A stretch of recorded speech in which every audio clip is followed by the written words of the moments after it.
Um, sorry. Okay. Have you guys ever had like a lot of stress on your plate and a lot of things you need to do, and it just keeps gnawing at you no matter where you go or like what you're doing? You just keep thinking about that. So for that reason, I agree with Buckaroo Banzai's quote: "No matter where you go, there you are." So the way I interpreted this is that no matter like what you're doing, if you have these stresses, you can't like escape your brain or your mind, and it always goes to the things you need to get taken care of. So, and I have 3 different examples that happen in like my life and friends' lives. So one of them is a couple months ago, I was going to take my real estate exam, which I passed. But when I was really stressed out about that, I was like, I need to go to the gym like all the time to just kind of get my mind off of it for like an hour each day. But every time I was there, I just ended up thinking of like, oh, I need to study this more, or I need to practice this more, like quizzing myself while I was there. So even though you're trying to like get your mind off of it, it just didn't even happen for me. I was just remembering all the things I needed to get done and like study for. And then another thing is, one of my friends, her like favorite thing to do is going and getting massages whenever she's stressed out, which is an expensive way to do it, but it happens. And she always tells me at the end, like, she just ends up coming with solutions at the end of her massages because she's just thinking about everything while they're like giving her massage, and it's like almost therapy or something. But she can't, even where she goes to escape or goes to like think of other stuff, she ends up just thinking about all of the things she needs to get done, and it might like help her in the end, but it's still, she can't like escape her brain, which I feel like is very common for all of us. And then the last thing is, whenever I go out with friends to kind of just like hang out or like over the weekend, whenever it's supposed to just be like a fun thing, and then you end up just venting about your week and your life and like everything you have to do, and like you just go back and forth like one-upping each other, like saying like, oh, I have to do this, oh, I have to do that. So even when you go out and just try and have a good time and have fun, like it's still gnawing at you, all these things. So that's why I agree with, no matter where you go, there you are.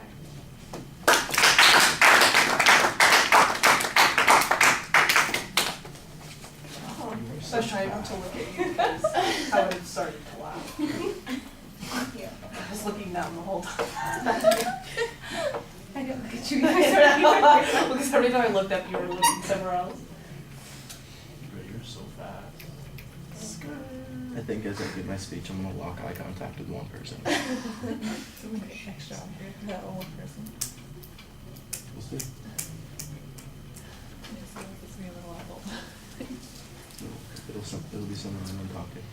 Well, the rhetorical question that you used to get our attention is fine, and I thought that you had a clear transition to the topic. I like the interpretation that you have of the topic. There's a little bit of a preview. That you said you've got 3 ideas that you're going to share with us. You don't really tell us what they are, but at least I know that I'm looking for 3 things as we go along. I'm not sure I got that 3rd one as completely as the other 2, but I do know that there was a 3rd one because that's when you actually changed the pose that you were standing in for most of the presentation. That was the one negative thing that jumped out immediately at me. It's not, you don't have your ankles quite crossed, but it is kind of an odd pose because you've got one foot in front of the other, and so it's like you're balancing in that particular position. And I think it's probably better for that last section where you basically put your feet parallel to each other. You look a little bit more stable and a little bit more control of what's going on. The gestures are okay during the presentation. There's nothing that's problematic with it. Maybe you play a little bit with the quote, but not a lot.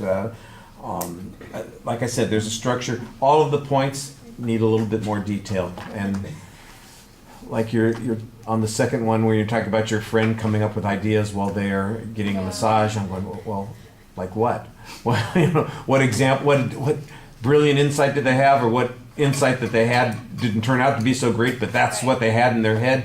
What's that kind of example that's going on? We've got a little bit more in that first illustration, but there's not much of a story to it. And you want to make it interesting to us and give us a story about how thinking about that helped you, or it prevented you from doing something, whichever direction it went. I think that's another thing that you might want to think about is the inability to escape ourselves a good thing, or is it a bad thing? And maybe give us, you can think of an example where it was a good thing or a bad thing, and then put it into those illustrations that you have and make it work a little bit more. So you've got the structure, you've got a good interpretation, you've got the basics down there. You need to fill in the material a little bit more. The delivery, Watch your feet. You know, I think that that's a little bit problematic. But you do have very good audience contact. You are speaking to us for the most part, and I like that. And your voice is fine. It sounds fluent while you're speaking. There's not a lot of hesitancy, so that's a good thing too. All right. Thank you.